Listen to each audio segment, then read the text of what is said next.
জঙ্গলে একটি ছোট্ট বাচ্চা হাতি ছিল আর তার নাম হলো রিকু। দিনভর খেলাধুলা আর দৌড়ঝাঁপ করতে সে খুবই ভালোবাসতো। তার সবচেয়ে প্রিয় বিষয় হলো তার মায়ের স্মার্টফোনে কার্টুন দেখা। যখন সে কার্টুন দেখতে বসে তখন তার চারপাশে কি হচ্ছে তা সে খেয়ালই করে না। একদিন তার মা তাকে একটা পুরনো মোবাইল ফোন দিলেন। রিকু তো আনন্দে আত্মহারা হয়ে গেল। সে ফোনটা হাতে নিয়ে নাচতে শুরু করলো। তার মা তাকে ডেকে বললেন, আরে এত দৌড়ঝাঁপ করিস না, ফোনটা পড়ে যাবে। রিকু হাসতে হাসতে বলল, আরে না মা, ফোনের কিছুই হবে না।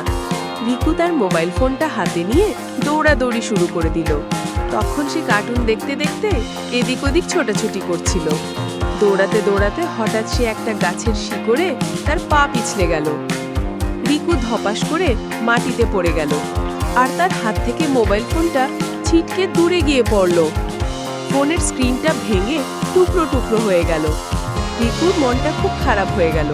সে কাঁদতে কাঁদতে মাকে বলল, মা, আমার ফোনটা ভেঙে গেছে। তখন রিকুর মা তাকে বোঝালেন, দেখ, ডিজিটাল দুনিয়াটা খুব মজার, কিন্তু এটা শুধু খেলাধুলার জন্য নয়, শেখার জন্যেও। তুমি যদি ফোনটাকে সাবধানে ব্যবহার করো তাহলে তোমার অনেক উপকার হবে। তুমি এর মাধ্যমে নতুন নতুন গল্প শিখতে পারো, ছবি আঁকা দেখতে পারো, এমনকি মজার মজার ধাঁধা সমাধান করতে পারো। রিকু মায়ের কথাগুলো খুব মনোযোগ দিয়ে শুনল। সে বুঝতে পারল যে শুধু মজা করার জন্য মোবাইল ব্যবহার করলে বিপদ হতে পারে। সে তার মাকে বলল, মা, আমি এখন থেকে মোবাইল ফোন সাবধানে ব্যবহার করব।